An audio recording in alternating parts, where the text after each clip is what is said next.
Hi friends, எல்லாருக்கும் வணக்கம். எல்லாம் எப்படி இருக்கீங்க? நல்லா இருக்கீங்களா? இன்றைக்கி இட்லி மாவு பிஸ்னஸ் பற்றி தான் வீடியோ போடுறேன். ஏற்கனவே நிறையா பேர் கமெண்ட்டில் கேட்டுகிட்டே இருக்காங்க. அவங்க டவுட் அன்றைக்கி கிளியர் பண்ண தான் நான் வீடியோ போட்டிருக்கேன். ரொம்ப நாள் ஆச்சு வீடியோ போட்டு. ஏற்கனவே சொன்ன ரீசன் தான், இங்கே வேலையாகிட்டு இருக்குது, ரொம்ப சத்தமாக இருக்குது, என்னால் வாய்ஸ் கொடுக்க முடியல. அதனால தான் என்னால் வீடியோ போட முடியல. இன்றைக்கி நான் எப்படியே வீடியோ போட்டுடலான்னு சொல்லிட்டு டைம் எடுத்து பார்த்தேன். அது இனிமேல் இன்றைக்கி அங்கே வேலை நடக்கலை. அதனால் இது வெள்ளிக்கிழமை எடுத்தேன் நான் வீடியோ. அன்றைக்கி நேரமாக எழுந்திரிச்சு குளிச்சுட்டு விளக்கெல்லாம் ஏற்றி சாமிலாம் கும்பிட்டேன். ஏன்னா அரிசி ஊற வைக்கிறதுக்கு மட்டும் டைம் ஆகிடுச்சி. டெய்லியுமே தூங்கி ஏஞ்ச உடனேவே நான் அரிசி ஊற வச்சுருவேன். இன்றைக்கி ஒரு 9 மணிக்கு தான் அரிசியை ஊற வைக்கிறேன். பாப்பா ஸ்கூல் போயிடுச்சு, ஹஸ்பண்டு வேலைக்கு கிளம்பி போயிட்டாங்க. அதுக்கு பிறகு டீலாம் குடிச்சிட்டு ஒரு 9 மணிக்காக தான் இன்றைக்கி நான் அரிசி ஊற போடுறேன். ஏன்னு வச்சுக்க வண்டியை அவர் எடுத்துகிட்டு போயிட்டார். அப்படி மாவு நைட்டுக்கு தான் போட போகிறேன்.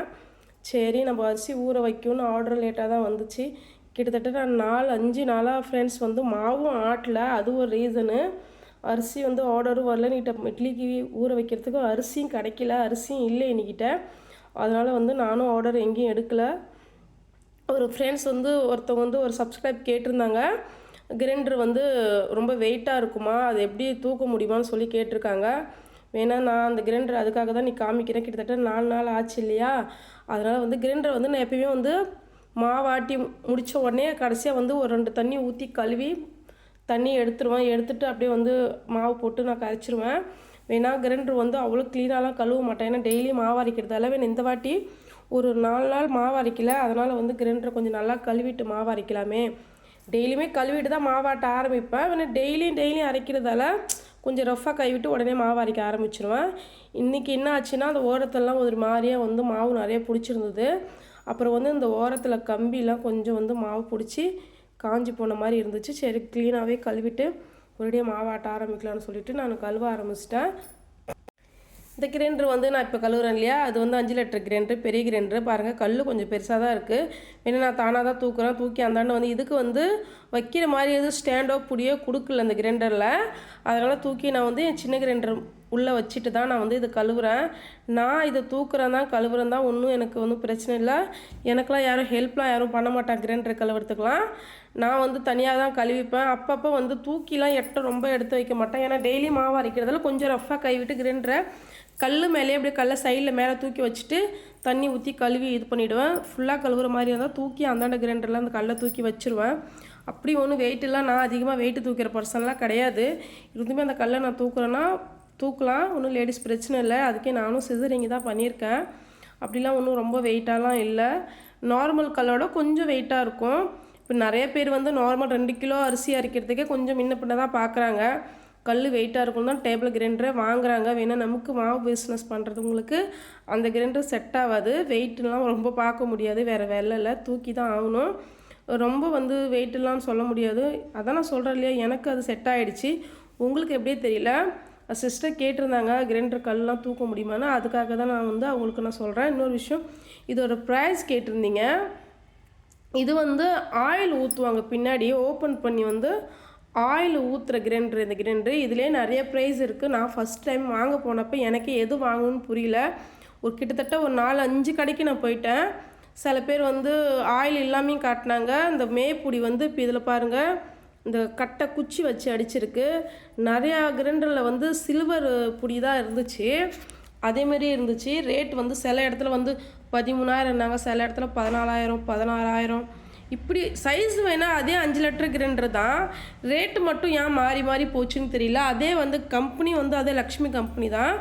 வேணால் கைப்பிடி சில இதெல்லாம் மாறி இருக்குது. சில கிரைண்டர் ஆயில் ஊற்ற தேவையில்ல, ஆயில் ஊற்றாமே ஓட்டலாம். வேணால் என்னோடய கிரைண்டர் இது ஆயில் ஊற்றி மாவாட்டுற கிரைண்டரு.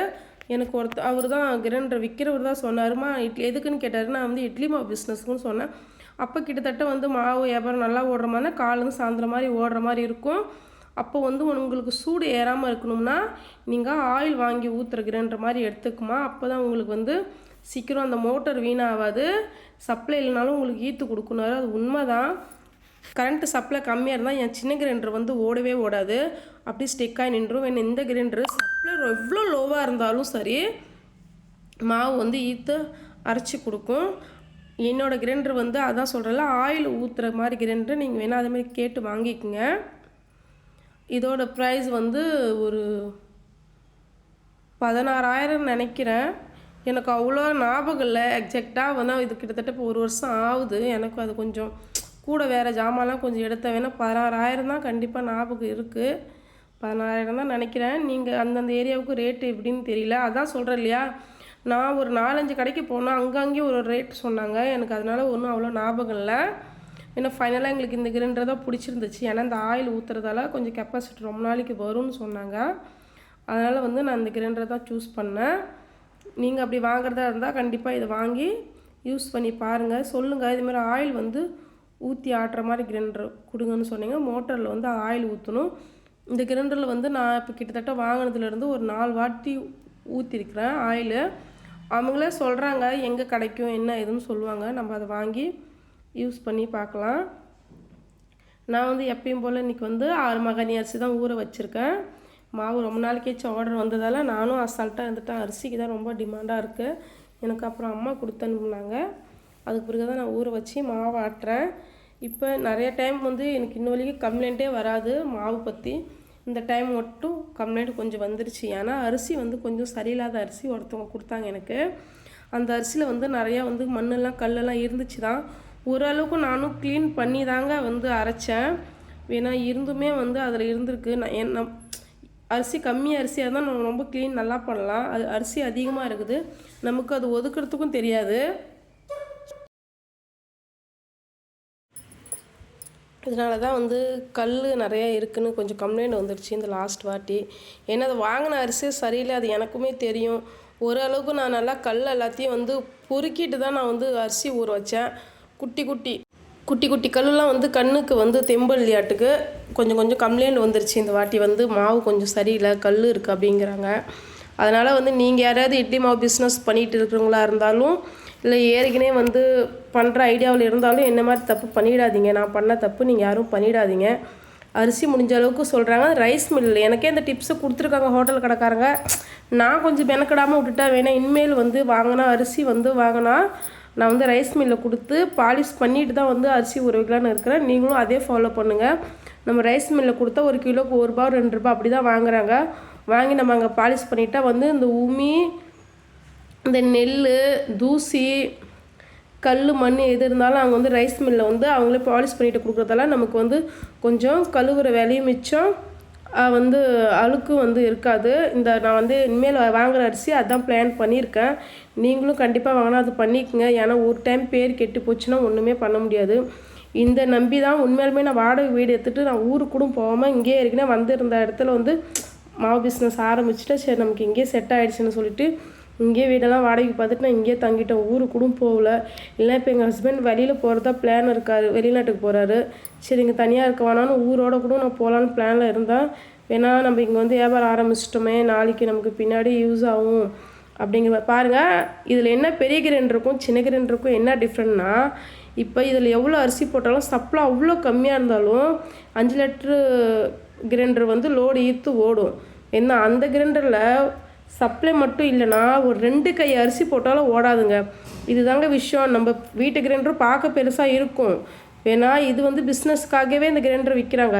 இது வந்து ஆயில் வந்து சேர்க்குற கிரைண்டருங்கிறதால சப்ளை எவ்வளோ வோல்டேஜ் கம்மியாக இருந்தாலுமே இது வந்து ஓடும். வேணா அந்த சின்ன கிரைண்டரில் அரிசி கொஞ்சம் எக்ஸ்ட்ரா போட்டாலும் சப்ளை ஃபுல்லாக இருந்தால் ஃபாஸ்ட்டாக ஓடும். சப்ளை இல்லைன்னா அரிசியே போட முடியாது. பார்த்திங்கன்னா தெரியும் எவ்வளோ கம்மியாக அரிசி போட்டு அதை சும்மா பேருக்கு சப்போர்ட்டுக்கு வச்சுருக்கேன், அவ்வளோதான். வேணா சப்ளை இருக்கிறப்ப ஓடும்.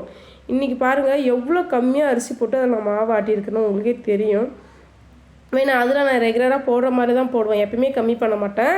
ஃபுல்லாகவே தான் அதில் நான் போட்டு ஆட்டுறேன். உங்களுக்கு பார்த்தாவே தெரியும். ஏன்னா இதுக்கு மட்டும் நான் கம்மியாக தான் போடுறேன். ஏன்னா இப்போ சப்ளை இல்லை, இதுதாங்க வித்தியாசம். ஏன்னா இதோட ஒரு மோட்டரோட கெப்பாசிட்டி அப்படி, அதோட மோட்டரோட கெப்பாசிட்டி அப்படி. ஏன்னா அது வந்து நம்ம வீட்டில் அரைக்கிற கிரைண்டர் இல்லையா, அதுக்கு வந்து மோட்ரு கெப்பாசிட்டி கம்மியாக தான் வச்சுருப்பாங்க. இதுக்காக தான் நம்ம பெரிய கிரைண்டர் வாங்கணும்னு நினைக்கிறது மெயின் ரீசனே. இல்லைனா இதை வச்சு நம்ம அரைச்சிக்கலாம். சப்ளை இல்லாத அப்போல்லாம் ஒன்றும் பண்ண முடியாது. அதனால் வந்து நீங்களும் வந்து அரிசி வந்து ரைஸ் மில்லில் கொடுத்து சுத்தம் பண்ணியே மாவு அரைங்க. என்ன மாதிரி தப்பு பண்ணிடாதீங்க. உண்மையாலுமே சொல்கிறேன், நான் இதனாலே வாடகை வீடு எடுத்துகிட்டு நான் இங்கேயே தங்கின ரீசனே இதுதான்.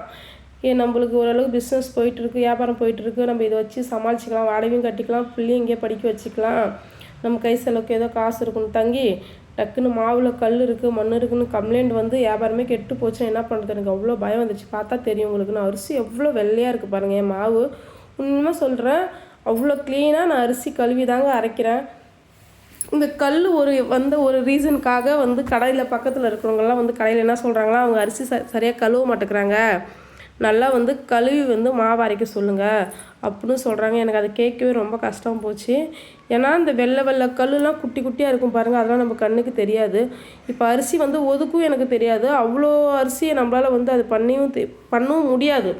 2 கிலோ 1 கிலோன்னா வீட்டுக்காக பண்ணலாம், ஏன்னா வியாபாரத்துக்கும் நம்ம கிட்டத்தட்ட இப்போ 9-10 கிலோ அரிசி அரைக்கிறேன். அவ்வளோ அரிசி என்னால் வந்து பண்ண முடியல.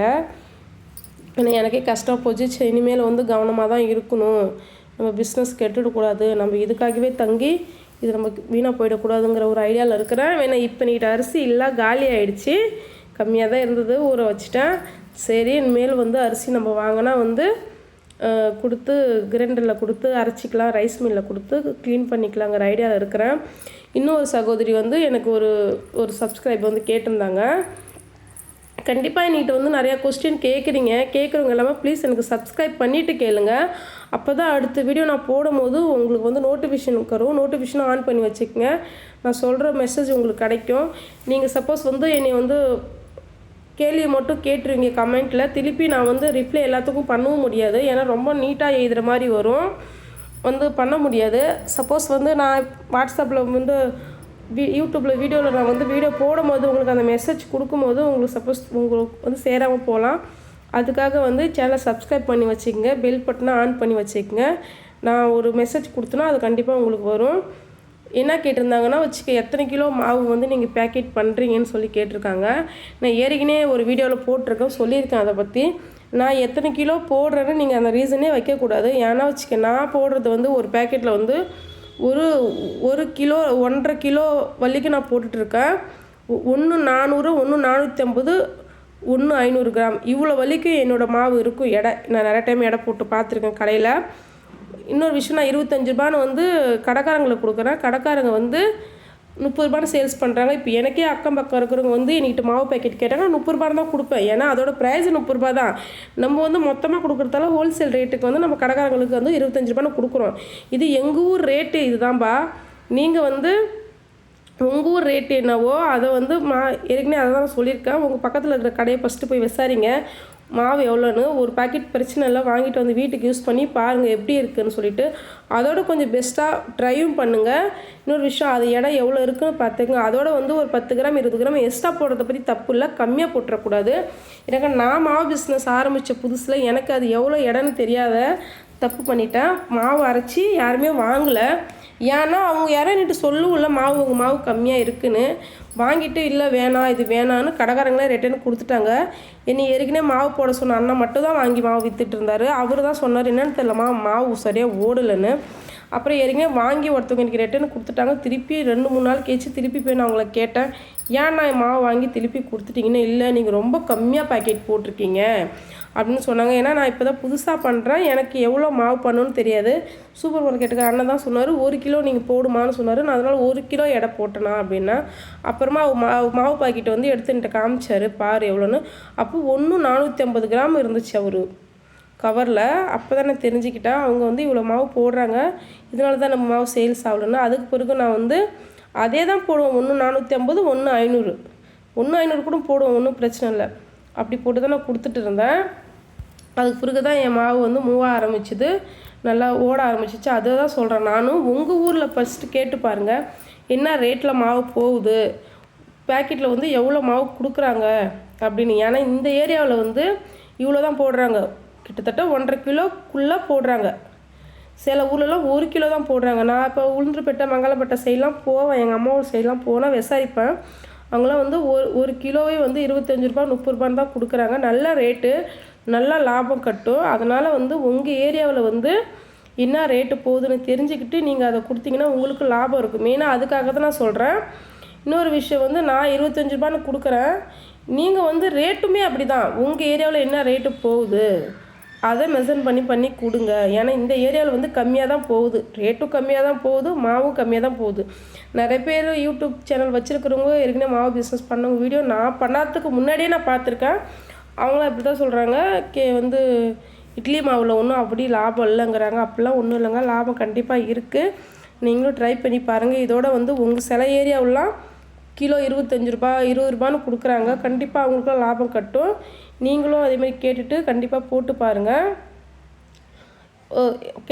இந்த அக்கா தான் கேட்டிருந்தாங்க, ஒரு சப்ஸ்கிரைப் கேட்டிருந்தாங்க. அவங்களுக்கு இது கொஸ்டின் சொல்லிட்டேன். இன்னும் ஒருத்தவங்க வந்து ஆமாம், ஒரு மகானிக்கு வந்து எவ்வளோ உளுந்து வெந்தயம் போடணும்னு சொல்லிட்டு ரொம்ப நாளாக கேட்டுட்ருக்காங்க. நான் 4 மகானி 5 மகானி இப்படி போடுறதால எனக்கு வந்து ஒரு மகானிக்கு எவ்வளோ உளுந்துன்னு தெரியல. உங்களுக்காகவே நான் கணக்கு பண்ணி பார்த்தேன்.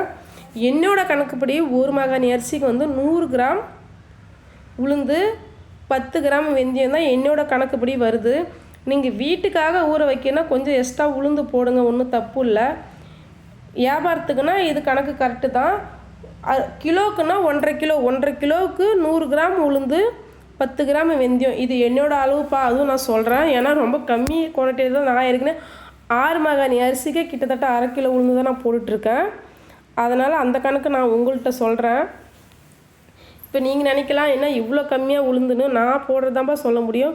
ஏற்கனவே இட்லி செஞ்சு காமிச்சிருக்கிறேன். ஏன்னா டெய்லி நான் வந்து வீடியோ போடும்போது சில டைம் நான் இட்லி ஊற்றுறதில்ல, தோசை ஊற்றிக்கிறேன். வீடியோ எடுத்து என்னால் ஒன்றா மேட்ச் பண்ணி போட டைம் இருக்க மாட்டேங்குது. இல்லைன்னு டெய்லியுமே நான் இட்லி ஊற்றி அந்த வீடியோ உங்கள்கிட்ட காமிப்பேன். கண்டிப்பாக இட்லி நல்லா வருங்க, என்றைக்கு எந்த மிஸ்டேக்கும் வராது. ஒரு அக்கா கேட்டிருந்தாங்க, 1 கிலோ அரிசிக்கு வந்து 2 பாக்கெட் மாவு தான் வருதுன்னு சொல்கிறாங்க. நான் இன்னும் அது எவ்வளோ பாக்கெட் மாவு 1 கிலோ அரிசிக்கு வருது நான் பார்க்கலக்கா. நான் ஏற்கனவே வந்து ஒரு 6 மகானி அரிசிக்கு கம்பல்சரி டெய்லியுமே நான் மாவு அரைக்கும் போது எனக்கு 20 பாக்கெட் வரும். சில டைமு 22 பாக்கெட் கூட எனக்கு வந்திருக்கு. 21 22 கூட வந்திருக்கு. அது எதனாலனா உளுந்தோட குவான்டிட்டி அதிகமாக ஆகும்போது அது கண்டிப்பாக கிடைக்கும். ஏன்னா உளுந்து தான் மெஷர்மெண்ட். நமக்கு அரிசி வந்து எப்பயுமே போடுற அளவு தான் நம்ம போட போகிறோம். சில உளுந்து புதுசாகவே இருக்கும். இதே துவா உளுந்து பிராண்டே சில டைம் பார்த்தா 2 கிரைண்டருக்கு மேலே மாவு பூத்துன்னு வந்துடும். அள்ளி வச்சுட்டா நான் மாவு அரைச்சிருக்கிறேன். அதே சில டைம் அப்படி பொசுக்குன்னு உள்ளே ஓடும். இதே துவா பிராண்டே அதே மாதிரிலாம் நடந்திருக்கு. அதனால் வந்து எனக்கு இப்படி தான் வந்துட்டுருக்கு. எனக்கு 6 மகானி அரிசி கிட்டத்தட்ட 20 பாக்கெட்டாக டெய்லியுமே நான் எடுக்கிறேன். அப்போ ஒரு மாகாணிக்கு வந்து 2 பேக்கெட் கூட கணக்கு வரல. ஏன்னா 2 பேக்கெட்னால் அப்போ 6 மகானிக்கு 22 பேக்கெட். அது என்றைக்கே ஒரு நாளைக்கு தான் வருது 22 பேக்கெட்டு. மீதி நாள் ஃபுல்லாகவே 21 பாக்கெட்டு 20 பாக்கெட்டு. சில டைம்லாம் வந்து 19 பாக்கெட் கூட வந்திருக்கு. நான் வந்து சில டைம் உளுந்து நல்லா ஊறி இருக்கலாம், இல்லை நான் வந்து கூலிங் தண்ணி ஒழுங்காக வந்து போடாமல் இருந்திருக்கலாம். சில டைம் வந்து உளுந்தே கொஞ்சம் கடையில் லேட்டாக கொடுக்குறாங்க, கொஞ்சம் ரொம்ப நாள் வச்சுருந்து உளுந்து கூட கொடுக்குறாங்க. அதனால் கூட அந்த பிரச்சனை வரலாம். அதனால் வந்து 1 கிலோவுக்கு 2 கிலோ மாவு வருதுங்கிறீங்க, கரெக்டு தான். நான் 1.5 கிலோ போடுறேன், அதான் சொல்கிறேன்ல, நான் 1.5 கிலோ போடுறேன். அதனால் வந்து எனக்கு 2 பாக்கெட் வராது. நீங்கள் வந்து 1 கிலோ அரிசிக்கு 2 பாக்கெட் வருதுன்னா பெஸ்ட்டு தான். ஒரு அண்ணா ஒருத்தவங்க கேட்டிருந்தாங்க, இட்லி மாவு பிஸ்னஸ் இப்போ தான் ஆரம்பிச்சிருக்காங்களாம். அவங்க வந்து 1 கிலோ வந்து அவங்க வந்து ரேஷன் அரிசிலாம் எதுவும் சேர்க்கல. நான் வந்து கடை அரிசி தான் போட்டுட்ருக்கேன். 1 கிலோ வந்து நான் 40 ரூபான்னு கொடுக்குறேன் அப்படின்னு சொல்கிறாங்க. 40 ரூபான்னு கொடுக்குறேன்னா கண்டிப்பாக உங்களுக்கு கட்டுப்படி ஆகும். ஏன்னா நாங்கள் 25 ரூபான்னு கொடுக்குறோம். அதை முடிஞ்சால் ஒன்றும் அப்படிக்கெல்லாம் ஒன்றும் ரேஷன் அரிசிக்கும் கடை அரிசிக்கும் ஒன்றும் டிஃப்ரெண்ட்லாம் அவ்வளோ தெரியாது. முடிஞ்சால் நீங்கள் பாதிக்கு பாதி கண்டிப்பாக சேர்த்து அரைக்கலாம். அதெல்லாம் யாரும் கண்டுலாம் பிடிக்க மாட்டாங்க. என்னன்னா நான் இப்போ சொன்னேன் இல்லையா, அந்த கல் மிஸ்டேக்லாம் வந்துட போகுது.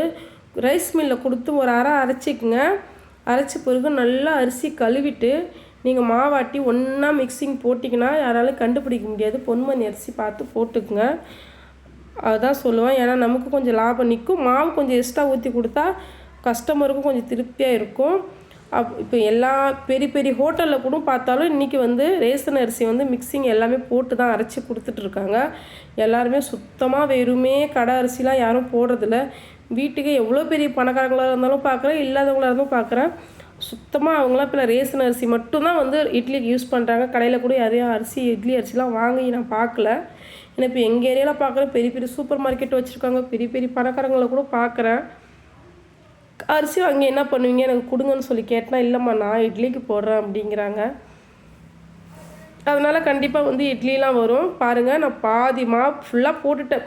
15 பாக்கெட் போட்டு இன்னும் ஒரு 5 மாவு பாக்கெட் தான் வரும். அதுக்கு என் ஹஸ்பண்ட் வந்து மாமா நான் ஹெல்ப் பண்ணுறேன்னு வந்து உட்காந்துருக்காரு. இன்னும் வரைக்கும் கீழே போயிட்டு உட்காந்துட்டு வராரு. இந்த 5 பாக்கெட் என்னால் கட்ட முடியாதுன்னு நான் ஹெல்ப் பண்ணுறேங்கிறாரு. சரி ஏதோ போட்டோம். இன்றைக்கி கொஞ்சம் லேட்டாகிடுச்சு. நான் இது வந்து அரிசி அன்றைக்கி லேட்டாக தான் நான் ஊற வச்சேன். மாவாட்டி முடிக்க கண்டிப்பாக எனக்கு வந்து மணி 6:30 மணி ஆயிடுச்சுங்க. சப்ளை ஃபுல்லாக இருந்ததுன்னா 6 மணிக்கு நான் அரைச்சிருவேன். மாவு வந்து கிரைண்டரில் 3 மணிக்கு தான் போட்டு அரைக்கிறது ஸ்டார்ட் பண்ணேன்.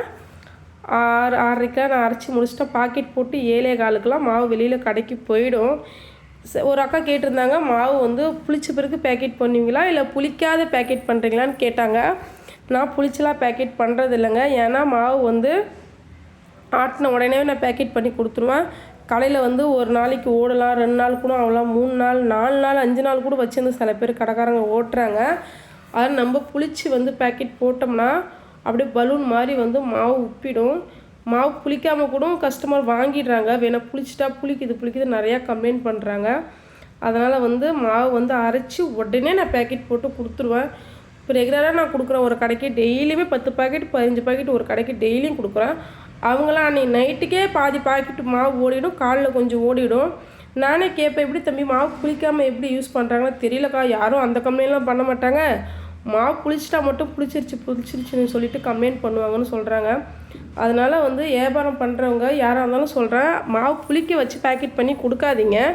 என்ன ரீசன்னா மாவு புளிச்சிருச்சுன்னா அவங்க ஒரு 2 நாளைக்கு வச்சுருப்பாங்க, 3 நாளைக்கு வச்சுருப்பாங்க. அப்புறம் நம்ம மேலே தான் கம்ப்ளைண்ட் கொண்டு வருவாங்க. இன்னொரு விஷயம், அவங்களுக்கு கடைக்காரங்களுக்கு நல்லா பிஸ்னஸ் ஓடினா தான் நமக்கு அவங்க பிஸ்னஸ் கொடுப்பாங்க. நம்ம அவங்களுக்கு நல்லா மாவு அரைச்சி கொடுத்து வியாபாரம் சம்பாதிக்க முடியும், அவங்களாலேயும் சம்பாதிக்க முடியும். பேர் கெட்டு போச்சுன்னா அவங்க கடையை யாரும் மாவு வாங்க வரமாட்டாங்க. அவங்கள்ட்ட யாரும் மாவு வாங்க வரலன்னா அவங்க நம்மளுக்கு ஆர்டர் கொடுக்க மாட்டாங்க. நானே கடைக்காரங்கள்ட்டலாம் சொல்லிவிடுவேன். சில பேர் வந்து வியாபாரமே ஓடாது, அவங்களே 15 பாக்கெட் 10 பாக்கெட் கொடுங்கன்னு சொல்லி கேட்பாங்க. நான் சொல்லுவேன்னா 5 பாக்கெட் 6 பாக்கெட் வாங்கிக்கங்க, உங்களுக்கு வியாபாரம் ஓடலை. அரைச்சி கொடுக்குறத பற்றி எனக்கு பிரச்சனை இல்லை. 4 நாளைக்கு கடந்துருச்சுன்னா நம்ம பேர் தான் கெட்ட பேடாகும், நம்ம வியாபாரம் தான் கெட்டு போகும். அவங்களுக்கு கிடைக்கிறது 5 ரூபானா நமக்கு வந்து நம்ம டெய்லி வியாபாரம் நம்மளுக்கு கெட்டுப்படி. இதை நம்பி தான் நம்ம இருக்கிறோம். அதனால் வந்து கொஞ்சம் வியாபாரம் பண்ணுறவங்க கொஞ்சம் பார்த்து பண்ணிக்கோங்க.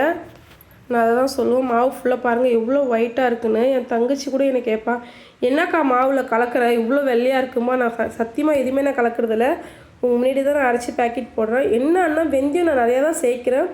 வெந்தயம் நல்லா ஊறி நல்லா அதை 3 வாட்டி 4 வாட்டி நல்லா கழுவிடுவேன். அப்படியே தண்ணி வெள்ளையாக இருக்கும். அதுதான் அதோட ரீசனு. மாவு வந்து பேக்கெட்டெல்லாம் போட்டு முடித்து கடைக்கு போகுது. எங்கள் வீட்டில் ஒரு 2-3 பை வச்சுருக்குறேன் கடைக்குன்னு. இந்த பையில் தான் அவர் 20 பாக்கெட்டும் இதில் தான் எடுத்துகிட்டு போவார். அதிகமாக இருந்தால் இன்னும் ஒரு சிவப்பு கலர் பை ஒன்று பெருசாக இருக்குது, அதில் எடுத்துகிட்டு போவார். ஏதோ கொஞ்ச நாளைக்கு அவர் எனக்கு ஹெல்ப் பண்ணுவார். கிட்டத்தட்ட அவரும் வந்து இன்னும் ஒரு 20 நாள் தான் இங்கே இருப்பார். வெளிநாட்டுக்கு போகிறதா முடிவு பண்ணியிருக்காரு. அவர் போயிட்டாருன்னா எனக்கு கஷ்டம். அதுக்கப்புறம் என்ன வந்து நைட்டுக்கு மாவு போட முடியாது. யாருக்காக இருந்தாலும் கடைக்காரங்கள்ட்டலாம் சொல்லிவிடுவேன். முடிஞ்ச அளவுக்கு காலையில் போட்டுருவேன். இல்லை நைட்டுக்கு அரிசி ஊற வச்சு காலையில் அரைச்சி பாக்கெட் போட்டு பாப்பா ஸ்கூல் அனுப்பி விட்டுட்டு கூட நான் போய் போடுவேன். அதான் பிளான் வச்சுருக்கிறேன். மாவெல்லாம் ஒரு வேளை போட்டு முடித்தாச்சு. இந்த டப்பா வந்து கழுவிடுறேன். ஏன்னா அப்புறம் வந்து கொஞ்சம் காலைல தான் இதை நான் கழுவேன். வீட்டுக்கு பாருங்கள், அடி மாவு தான் நான் டெய்லியுமே வீட்டுக்கு எடுத்து வைக்கிறேன். இட்லி சூப்பராக வரும், தோசையும் வரும். ஏன்னா யாரே ஒருத்தவங்க எனக்கு கம்ப்ளைண்ட் பண்ணுவாங்க, இட்லி வரலன்னா நான் ஒத்திக்கவே மாட்டேன். என் வீட்டில் வந்து பாருங்கள் நான் இட்லி எப்படி செஞ்சுருக்கிறேன் அப்படின்னு சொல்லுவேன். அதனால் வந்து நம்ம பொருள் தர நமக்கு தெரியும். குறை சொல்கிறவங்க கண்டிப்பாக சொல்லிக்கிட்டு தான் இருப்பாங்க. அவங்க குறைய நம்ம காதில் வாங்கிக்கிட்டு ஐயோ இப்படி சொல்லிட்டாங்களே நம்ம மாவு அரைக்கிறத விட்டுடலாமோன்னு என்றைக்கும் நினைக்கவே கூடாது. என் சேனலை பிடிச்சிருந்தா சப்ஸ்கிரைப் பண்ணுங்கள், லைக் பண்ணுங்கள். தேங்க்யூ ஃப்ரம் வாட்சிங்.